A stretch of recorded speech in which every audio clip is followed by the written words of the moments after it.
नमः समेसाराय स्वानुभूत्या चकास्ति चित्तभावाय भावाय सर्वभावान्वयाय।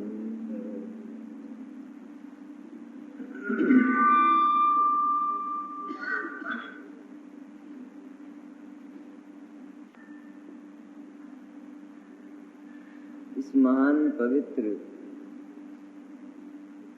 देवभूमि पर हम सब बैठे, शाश्वत देवभूमि है ये। जैसा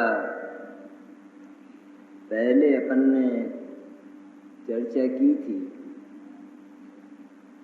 कि एक सिद्धिशिला ऊपर है और दूसरी सिद्धिशिला ही नीचे।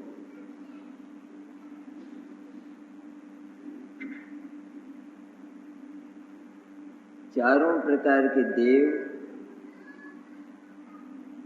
वो तो इस महातीर्थ की वंदना के लिए आते ही हैं, लेकिन जो वास्तविक देवत्व है वह भी यहीं से प्राप्त किया जाता है और वह एक शाश्वत सत्य है, त्रैकालिक सत्य है। भरत क्षेत्र के अनंत तीर्थंकरों की चरम साधना इसी भूमि पर पूरी होती है और यहीं वे सिद्ध हो जाते हैं, वहां जाकर सिद्ध नहीं होते, यहीं सिद्ध हो जाते हैं। सिद्ध होते ही उसी क्षण में अपने गांव चले जाते हैं, एक ही क्षण में अपने देश को चले जाते हैं, अपनी बस्ती में चले जाते हैं कि जहां उनके जैसे निरंतर उन जैसे आनंद का भोग करने वाले जिस बस्ती में बसते हैं वहां चले जाते हैं। क्यों है वो बस्ती न्यारी? उसका कारण है कि वहां इस संसार जैसा गलीच खाना नहीं, इसलिए न्यारी है। मिनिस्टरों के बंगले तो अलग ही होते हैं, उसी तरह सिद्धों की बस्ती न्यारी क्यों है?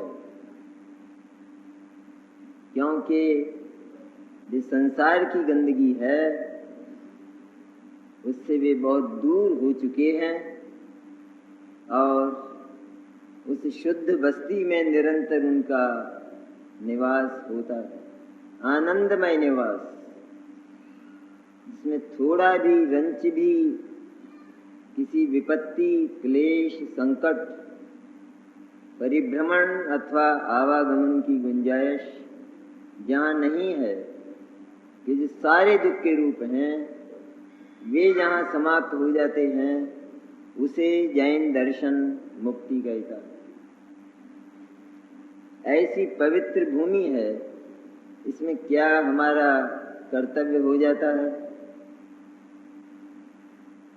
कि जो तीर्थंकर परमात्मा अगणित महामुनि राजों को साथ लेकर सिद्ध होते हैं, उसी सिद्धत्व की साधना हम इस भूमि पर करें, हर क्षण करें, हर पल करें। चर्चा भी हमारी वही चलती है। अभी आपने वही चर्चा गायक की महिमा डॉक्टर साहब के मुंह से सुनी है, वही चर्चा हम भी करेंगे और हम सभी का कर्तव्य है कि केवल इस एक ही चर्चा में, एक ही चर्चा नहीं बल्कि चिंतन में, उसके मंथन में हम ये अपना पूरा शिविर बिताएं, तो ये शिविर की सार्थकता और यहाँ आने की सार्थकता।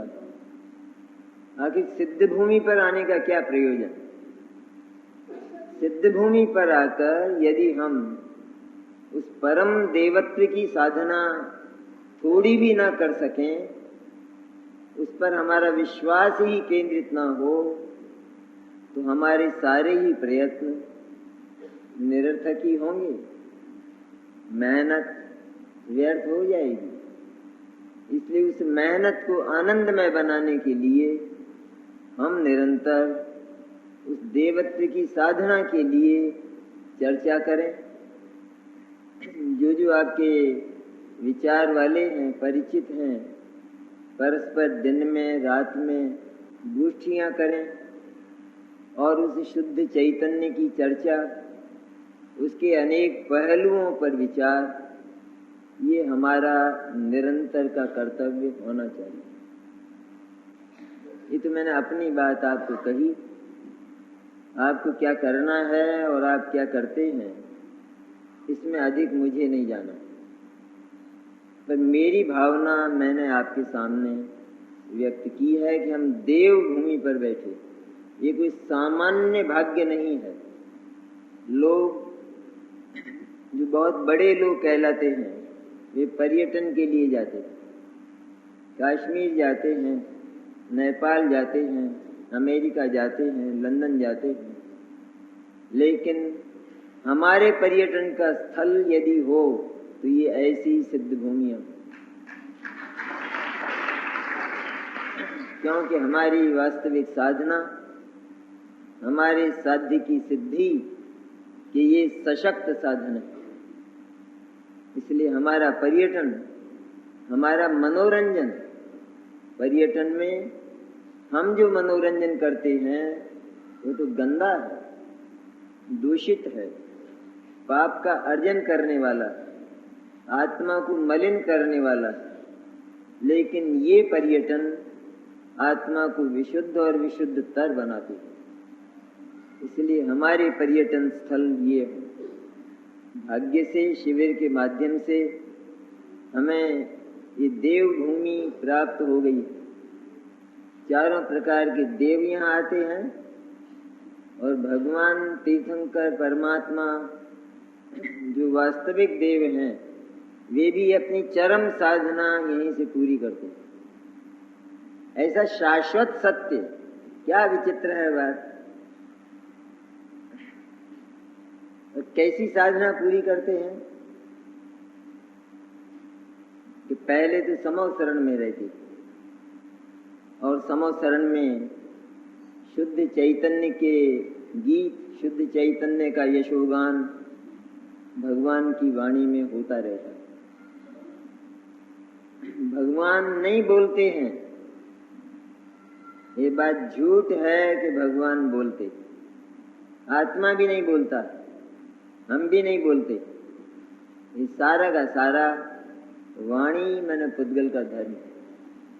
लेकिन नियोग ऐसा कि जहां भगवान को परम वीतराग आनंद दशा और कैवल्य होता है तो वाणी का रूप ऐसा बन जाता है। कोई नहीं बनाता, अपने आप बनता। जब पानी बरसना होता है तो अपने आप आसमान में बादल छा जाते हैं, छटा सुहावनी हो जाती है। कौन बनाता है?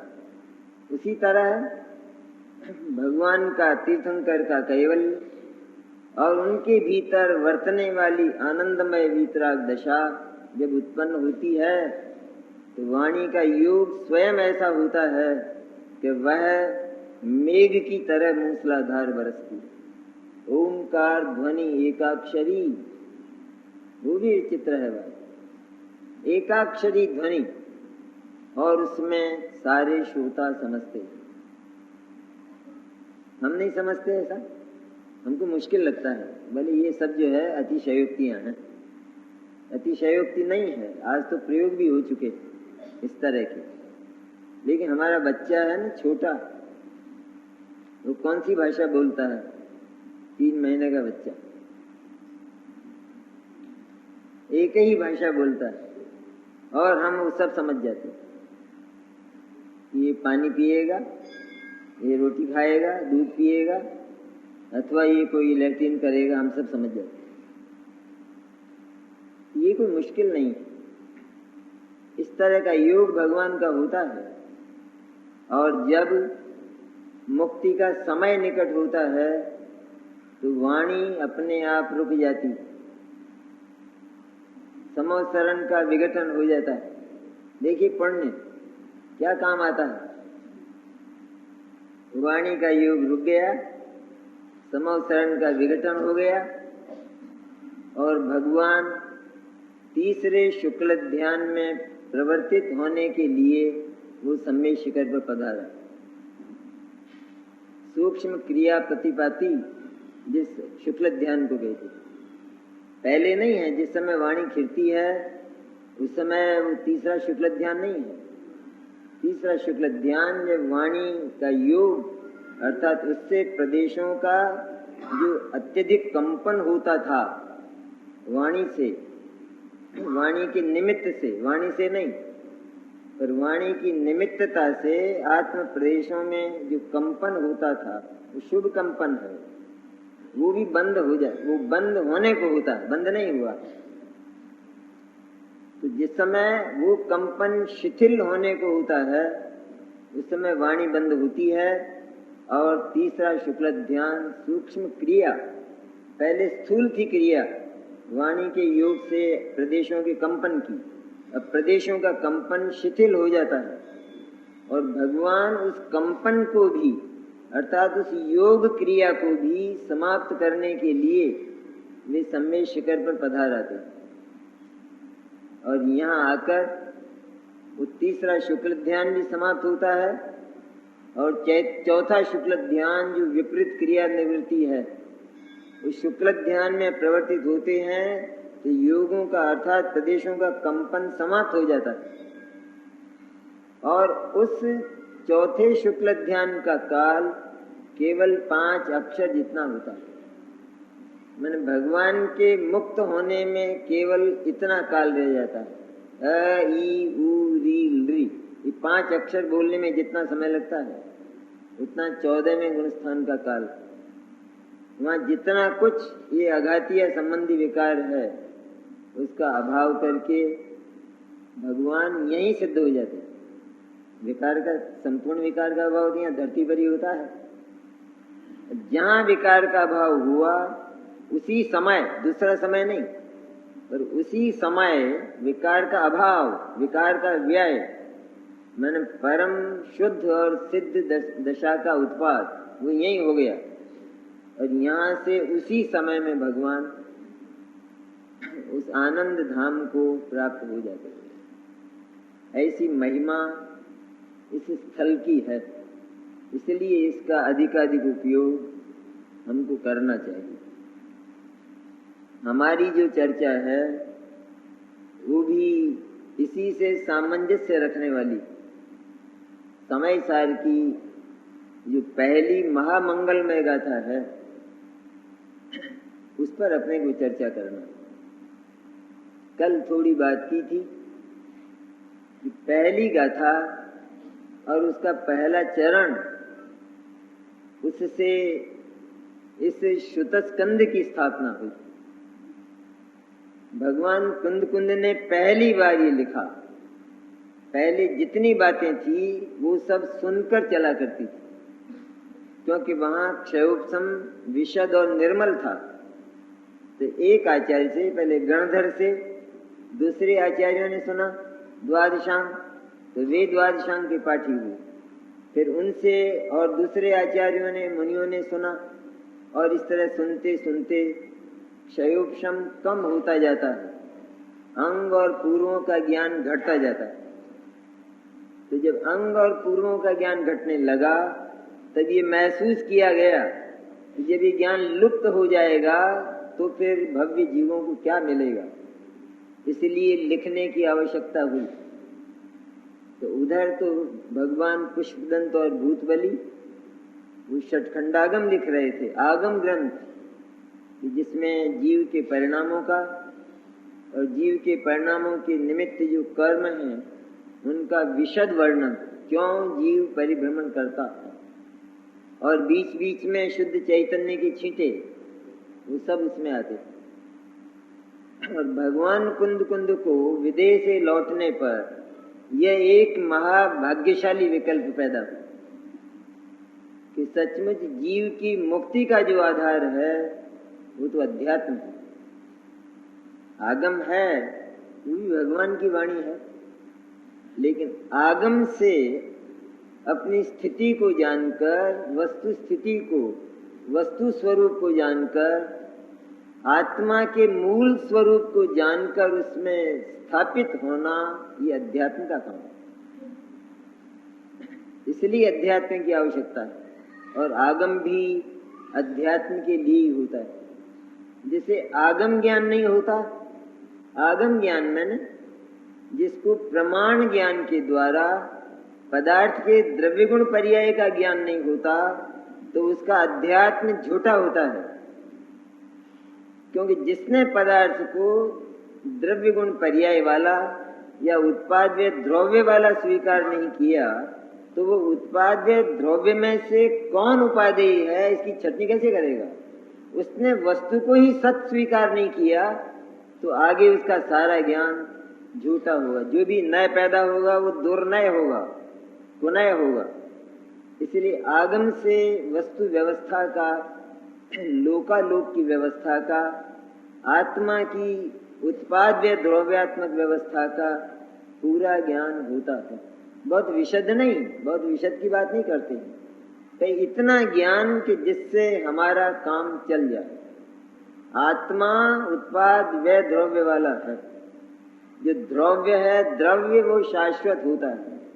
जो पर्याय है उसमें परिवर्तन होता है और उसमें मेरे चैतन्य की पर्याय में विकार भी है और वह सारा का सारा मेरे ही अपराध से पैदा हुआ है। उसमें किसी दूसरे का कोई हाथ नहीं है, हस्तक्षेप नहीं। जहां ये निर्णय किया तो वहां सारे जगत से राग द्वेष तो यहीं टूट गए। पहले सारा जगत हमारे राग द्वेष का विषय था। वो इसलिए था कि हम ये मानते थे कि हमारे विकार में किसी दूसरे का हस्तक्षेप है और नहीं, किसी भगवान का नहीं, दुनिया के किसी व्यक्ति का नहीं, किसी पुद्गल द्रव्य का नहीं, तो कर्म का तो कम से कम, क्योंकि इसका तो बहुत वर्णन है, सारे षटखंडागम में उसी का वर्णन है। तो कर्म का हाथ तो विकार, यदि कर्म का उदय न हो तो विकार नहीं होता। ये बात जहाँ एक ओर से सत्य है, वहाँ दूसरी ओर से यदि इसको ऐसा का ऐसा मान लिया जाए तो परम असत्य है। क्योंकि कर्म का विकार में बिल्कुल भी हाथ या हस्तक्षेप नहीं। इसलिए विकार को स्वाधीन अपना अपराध स्वीकार करे और मेरा जो द्रव्य है सत्ता वो अनादि निधन शुद्ध है, शुद्ध ही होना चाहिए। शुद्ध है ये तो वो आगम का वचन, अध्यात्म का वचन, लेकिन शुद्ध है पर शुद्ध क्यों होना चाहिए? शुद्ध इसलिए होना चाहिए क्योंकि यदि वह शुद्ध नहीं है, अर्थात वह अनादि अनंत और अक्षय नहीं है और उसमें यदि परिवर्तन हो तो अशुद्ध हो जाएगी। लेकिन वो परिवर्तन शून्य है इसलिए अक्षय है, अनादि निधन है और अन्य से बिल्कुल रीति है, बिल्कुल खाली है। यहाँ तक के अपने में होने वाले विकार से भी बिल्कुल रीति है। विकार भी उस द्रव्य का, उस शुद्ध सत्ता का स्पर्श नहीं करता। उसमें प्रवेश की बात तो बहुत दूर है। प्रवेश हो जाए तो फिर वो जो सत्ता है वो भी विकारी हो जाएगी। विकारी हो जाएगी अर्थात उसमें परिवर्तन होने लगेगा। परिवर्तन होगा तो उसका नाश हो जाएगा। नाश होने के बाद यदि उत्पाद होगा तो वो असत का उत्पाद होगा और यह जैन दर्शन के विरुद्ध है सारी। इसलिए बड़ा व्यवस्थित विज्ञान है कि हर सत्ता, चाहे वो जड़ हो अथवा चेतन हो, वो अनादि अनंत और अक्षय है। उसमें परिवर्तन नहीं होता, नहीं होता, नहीं होता। क्यों उसमें परिवर्तन क्यों हो? जब उसके पास एक दूसरा पहलू है पर्याय का, उसमें परिवर्तन होता है, तो उसमें परिवर्तन क्यों हो? यदि दोनों में परिवर्तन होने लग जाए तो दोनों क्षणभंगुर हो जाएंगे। इसलिए जिसमें परिवर्तन नहीं होता है और जिसमें किसी की मिलावट नहीं है वह शुद्ध ही होता है और शुद्ध ही होना चाहिए। बेमेल है, अनमेल है। ऐसा जो शुद्ध चैतन्य है वो मेरा द्रव्य है। पर्याय में मेरे ही अपराध से विकार हुआ है। जहाँ ये निश्चय किया तो वहाँ जगत के सारे द्रव्यों को जो दोष दिया जाता था, उनका कर्तृत्व और उनकी कारणता अपनी पर्याय के विकार में मानी जाती थी, वो समाप्त हो जाता है। कितना बड़ा काम हुआ। एक तो हम एक एक पदार्थ से राग द्वेष छोड़ने की चेष्टा करें तो वो संभव नहीं है, लेकिन राग द्वेष की जड़ जहां है यदि उसे ही समाप्त कर दिया जाए तो वो उत्पन्न ही नहीं होगा। जड़ यह है कि मेरे अपराध में किसी का हिस्सा है। जगत में भी ऐसा ही, जगत में भी जो न्याय किया जाता है वो इसी आधार पर किया जाता है, इंटेंशन के आधार पर किया जाता है। क्योंकि जगत के सारे ही पदार्थ वो अत्यंत न्यारे न्यारे हैं। सभी पदार्थ प्रति समय अपना अपना काम करते हैं, इसलिए एक पदार्थ का दूसरे पदार्थ के प्रति कोई दायित्व नहीं होता। जहां ये माना तो आत्मा में विकार का कितना अभाव हो गया। मैंने सारे विश्व के प्रति हमारे जो तीव्र राग द्वेष प्रवर्तित होते थे और हमारे भीतर कोई भी दुर्भाव पैदा होते ही उस दुर्भाव का कारण हम जगत में तलाश करने लगते थे, तो तलाश तो करते थे और आरोप भी दे देते थे, लेकिन कारण है ही नहीं, इसलिए विकार का नाश संभव ही नहीं, हो ही नहीं सकता। अरे भाई, जिसने चोरी ही नहीं की है उसको पकड़कर बैठे रहोगे तो कैसे मिलेगा, माल कैसे मिलेगा। इस तरह जगत के पदार्थों को दोष देना ये तो सबसे बड़ा अपराध है, महान अपराध। वह इतनी सी बात में छूट जाता है। मेरी पर्याय पर मेरा अधिकार है, जो विकार हुआ है उस पर भी मेरा अधिकार है, विकार पर भी किसी दूसरे का अधिकार नहीं। विकार पर भी मेरा अधिकार है, इसलिए विकार के नाश का भी मेरे को अधिकार है। अगर विकार में किसी का हिस्सा हो, पार्टनरशिप हो, तो विकार का नाश नहीं हो सकता। मेरी मंशा है और उसकी मंशा नहीं तो नाश नहीं हो। ये आगम की पद्धति है। इस तरह आगम के द्वारा इस प्रमाण के विषय को जानकर, जिसे प्रमाण का विषय कहते हैं, प्रमाण में ना पूरा ज्ञान जिसमें पदार्थ पूरा ग्रहण किया जाता है, द्रव्य गुण पर्याय वाला, वो जानकर अब इस विकार और निर्विकार में से मैं कौन हूं, मेरा कौन है और कौन मेरे अवलंबन के लायक है, ये छटनी करना ये अध्यात्म का काम। अध्यात्म ने शुद्ध चेतना पद्धति, जैसा बनारसी दासी ने कहा, और आगम मन बंध पद्धति। कर्म बंध किस तरह होता, बंध पद्धति में कोई आगम ग्रंथ बंद कराता हो वो नहीं है बात, लेकिन आत्मा बंधन में किस तरह पड़ा है इसका ज्ञान जो कराता है उसका नाम आगम। और उस बंधन से आत्मा मुक्त कैसे होता है उसका नाम अध्यात्म। इसमें आत्मा का अधिकार हो वो अध्यात्म। ये जानकर हम अध्यात्म की ओर झुकते।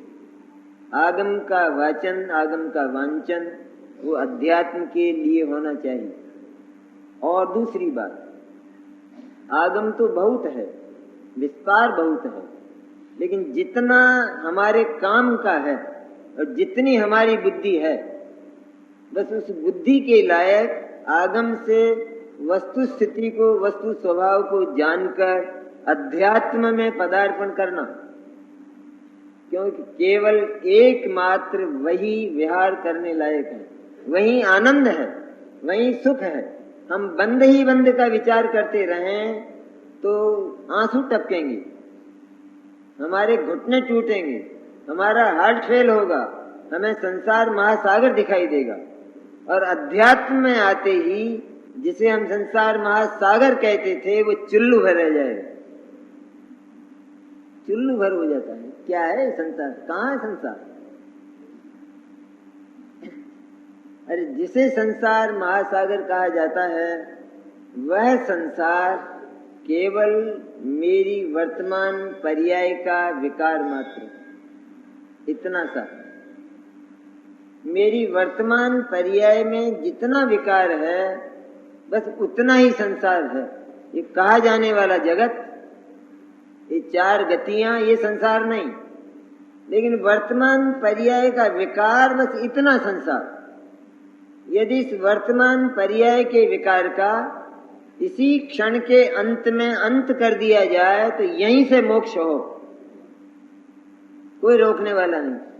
ये कपड़ों का क्या होगा वो चिंता मत करो।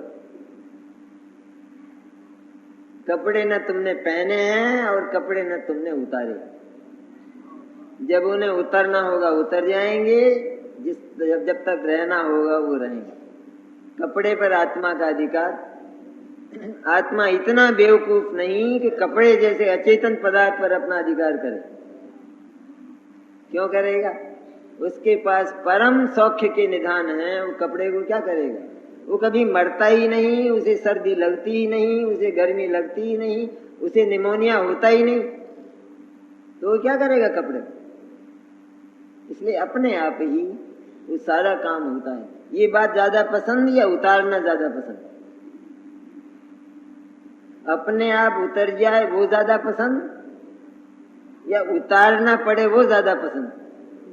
या हम तो उतारे वो ज्यादा पसंद। मेहनत करना चाहिए ना, तो वो ज्यादा पसंद आता है। अरे पर जो अपने आप उतरता है उसमें मेहनत करने वाला महामूर्ख है। जो अपने आप ही होता है, स्वयं होता है। एक घड़ी अपने आप चलती है, इसकी सुइयों को क्यों फिराता है? क्यों घुमाता है सुइयों को? चलने देना उसे ऑटोमेटिक, एक एक सेकंड करके।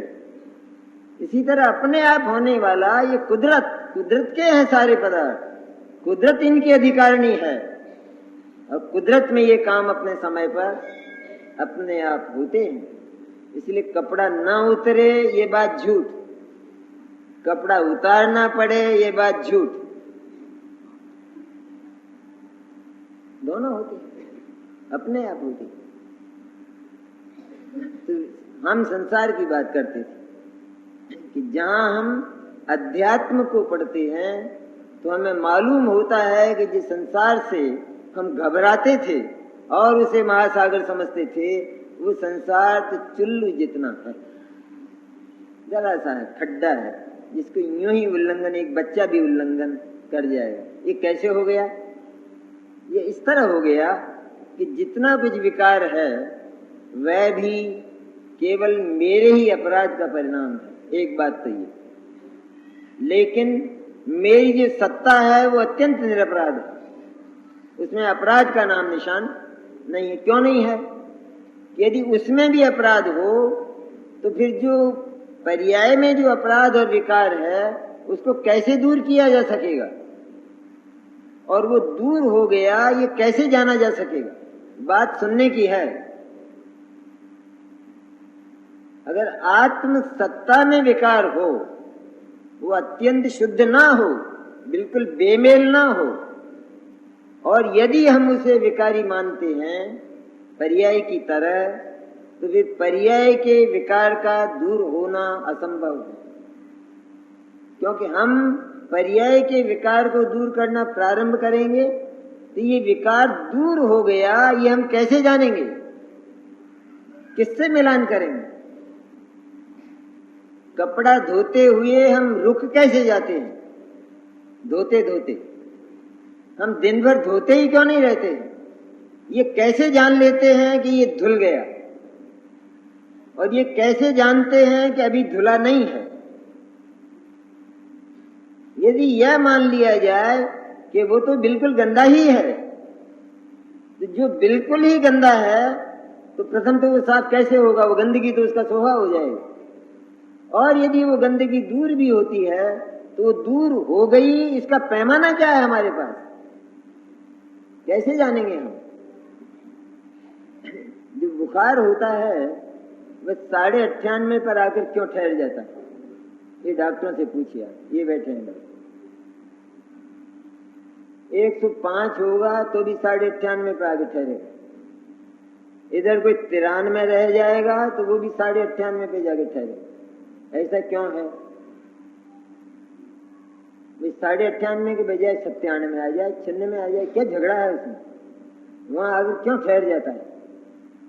किसी ने सिखाया है? इसलिए ठहर जाता है कि शरीर में एक नॉर्मल स्वभाव इस प्रकार का सदा विद्यमान रहता है। अगर वो घटती की ओर है तो बढ़ते बढ़ते शीत समाप्त होते होते वो 98.5 पर ठहर जाएगा, और वो बढ़ा हुआ है तो घटकर वो 98.5 पर ठहर जाएगा। ऐसा स्वभाव वो सदा विद्यमान है। आदमी पूरा बुखार में नहीं है, क्योंकि उसका जो नॉर्मल 98.5 में है वो उसके पास सदा पड़ा है। अगर न पड़ा हो तो कभी पारा ठहरेगा नहीं, वो नीचे उतर जाएगा या ऊपर चला जाएगा, और हम ये अनुमान ही नहीं कर सकेंगे कि हम स्वस्थ हो गए। यही आत्मा की स्थिति है। चूकेगा, उसको स्वीकार नहीं करेगा, इसका नाम मिथ्या दर्शन है। तो आत्मा का स्वभाव त्रैकालिक स्वभाव है ही नहीं, तो उसे चूकेगा कैसे, उसे भूलेगा कैसे? मिथ्या दर्शन इसी का तो नाम है कि आत्मा का जैसा शुद्ध परिशुद्ध निर्मल परम सौख्य स्वरूप स्वभाव है वो हम स्वीकार नहीं करते, और जो कृत्रिम विकार पैदा हुए हैं, नकली विकार, झूठा अन्य के साथ झूठा ममत्व करके जो विकार पैदा हुए हैं, उनको हम अपना रूप स्वीकार करते हैं। इसी का नाम तो मिथ्या दर्शन है। अब वो आत्मा ही अगर ना हो तो ये मिथ्या दर्शन है ऐसा कैसे कहेंगे हम? ये तो सम्यक दर्शन होगा। इसलिए मिथ्या दर्शन के लिए भी आत्मा का शुद्ध होना जरूरी है, तब हम जान सकेंगे कि ये मिथ्या है। कैसे है मिथ्या? कि इसका मिलान मेरे स्वरूप से नहीं होता, मेरी सत्ता से नहीं होता। मेरी सत्ता शुद्ध है और ये मिथ्या दर्शन उसके विरुद्ध बोलता है, उसका अपवाद करता है, उसकी बेइज्जती करता है, शुद्ध को अशुद्ध कहता है, जो नितांत सुखी है उसको दुखी कहता है, जो सदा ज्ञान स्वरूप है उसको अज्ञानी कहता है, अज्ञानी बोलता है, अज्ञानी मानता है। ये अपवाद है, बेइज्जती है, नहीं तो क्या है? तो मिथ्या दर्शन ने अब तक क्या किया है कि सदा से हमारी बदनामी की है और हमने उसे छाती से लगाया। उस मिथ्या दर्शन का अंत करने के लिए भी सत्ता को अत्यंत शुद्ध मानना पड़ेगा, और यही कुंद कुंद का उद्घोष है, यही सामंजस्य है हमारा कि हम इस देव भूमि पर बैठे हैं और यहां से हम सिद्धों को वंदन करते हैं, अपनी वंदना पहुंचाते हैं। सिद्धों का वंदन क्या होता है वो आचार्य कुंद कुंद इस पहले चरण में कहते, पहली कलम में आचार्य इस बात की घोषणा करते हैं। मंगलाचरण का पहला चरण, वंदित तो सर्व सिद्धे, सर्व सिद्धों को वंदन करता हूं, ये पहला चरण कुंद कुंद का। सिद्धों को वंदना कैसे होती है वो आगे हम चर्चा करेंगे। सिद्धों की वंदना बहुत गंभीर है। सिद्धों की वंदना का पात्र कौन होता है वो इस गाथा में गर्भित है, सारा का सारा। तो सिद्धों को वंदन किया तो वंदन किया मैंने सिद्धों को वे अपने पास बुलाते, अपने हृदय में, अपने निर्मल ज्ञान में उनकी स्थापना करते, अनंत सिद्धों की। एक प्रश्न हम कर सकते हैं कि ये तो जो सिद्धत्व है वो तो साध्य दशा है, उसे तो प्राप्त करना है, वर्तमान में प्राप्त नहीं। आचार्य कुंद कुंद को समय सार के रूप में शुद्धात्मा लिखना, शुद्धात्मा का प्रतिपादन करना। इस शुद्धात्मा को नमस्कार क्यों नहीं किया आचार्य कुंद कुंद ने? और आचार्य अमृतचंद्र टीका करते हुए उस शुद्धात्मा को नमस्कार करते। तो क्या फर्क है दोनों में? कोई फर्क नहीं। आचार्य कुंद कुंद ने सबसे पहले ये बताया कि मेरा प्रतिपाद्य जो शुद्धात्मा है उस शुद्धात्मा की उपासना करने से इस साध्य की अर्थात सिद्धत्व की सिद्धि होती है। अगर ये बात न बताई जाए तो हम साधना ही नहीं करेंगे। ये क्यों करेंगे साहब? हम क्यों जाएं शुद्धात्मा के पास? कुंद कुंद बहुत ही कहें करोड़ बार कि शुद्धात्मा का सेवन करो, उसकी उपासना करो, उसका अनुभव करो। हमारा प्रश्न है क्यों करें? तो पहले ही आचार्य उसका स्पष्टीकरण करते हैं कि शुद्धात्मा की उपासना का फल यह होता है, उसके अवलंबन का, उसके साथ आत्मसात होने का, उसमें अपना श्रद्धा ज्ञान चारित्र के संयोजन का ये फल होता है कि हमको साध्य अर्थात सिद्धत्व, परम मुक्ति और परम सौख्य की प्राप्ति होती। इसीलिए हमने देखा होगा, सोनगढ़ में देखा होगा, पहले प्रारंभ में गए होंगे, वहां लिखा हुआ था पूर्णताना लक्ष्य शुरुआत, लिखा था वहां पूर्णता के लक्ष्य से शुरुआत होती। अगर यही ना जाना जाए कि मेरा लक्ष्य क्या है, यह लक्ष्य मैंने साध्य की बात, यह लक्ष्य मैंने शुद्धात्मा की बात नहीं। यद्यपि शुद्धात्मा गर्भित है इसमें, पर लक्ष्य मैंने जहां मुझे पहुंचना है, मेरा गंतव्य, मेरा डेस्टिनेशन, कहाँ मुझे जाना है, कहाँ मुझे पहुंचना है, यह बात तो पहले हमारे ज्ञान में और हृदय में स्थापित होना चाहिए। हर व्यक्ति को होती है। कोई भी अपने गांव जाता है तो उसका गांव यहाँ पड़ा रहता है छाती में भीतर, कि वहां मुझे पहुंचना है। यद्यपि पहुंचा नहीं है, अभी दूर है, पर दूर होने पर भी उसके वर्तमान ज्ञान में ये सारी की सारी बात प्रतिबिंबित है, पूरी तरह स्थापित है। इसी तरह आचार्य कुंद कुंद उस सिद्धों को वंदन करते हुए सबसे पहले उस सिद्धत्व को आत्मा में स्थापित करते, स्वयं के आत्मा में स्थापित करते हैं और सारे श्रोताओं के आत्मा में स्थापित करते हैं। कितनी करुणा, करुणा का मेघ बरस रहा है और बहुत गहरी है बात। इस सिद्धों को यदि हम आत्मा में स्थापित करते हैं भगवान कुंद कुंद की तरह, ये वंदना का स्वरूप है। ये नहीं है हाथ जोड़ना, वो भी आएगा, वो भी बहुत गंभीर है। हाथ जोड़ना भी बहुत गंभीर है सिद्धों को, लेकिन असली स्वरूप यह है कि जो साध्य है, जहां हमें पहुंचना है, जिस परम सौख्य और परम आनंद को हमें प्राप्त करना है, तो उसकी स्थापना पहले हम यहाँ करें। ये लोक में भी है ये रीति कि उद्देश्य पहले बनाए जाते। स्थापना करते हैं ना किसी संस्था की, क्या उद्देश्य है, क्यों स्थापित की तुमने ये संस्था, मोक्ष मंडल क्यों स्थापित किया बताओ? इसलिए स्थापित किया कि लोग मोक्ष मार्ग को जाने और उसे प्राप्त करें तत्व की साधना के द्वारा, इसलिए स्थापित किया। ये सबसे पहला काम, सबसे पहले लिखा जाता है कि इस संस्था का नाम यह होगा। अब दूसरा नंबर उद्देश्य का होता है, इसके उद्देश्य ये होंगे। तीसरा नंबर साधन का होता है कि हम उद्देश्यों की प्राप्ति किस तरह करेंगे, वो साधन कौन से होंगे। वो साधन शुद्धात्मा है, लेकिन वो जो शुद्धात्मा का साधन है वो साध्य दशा और सिद्धि के लिए है। इसलिए आचार्य कुंद कुंद सबसे पहले अनंत सिद्धों को अपना प्रणाम भेजते हैं।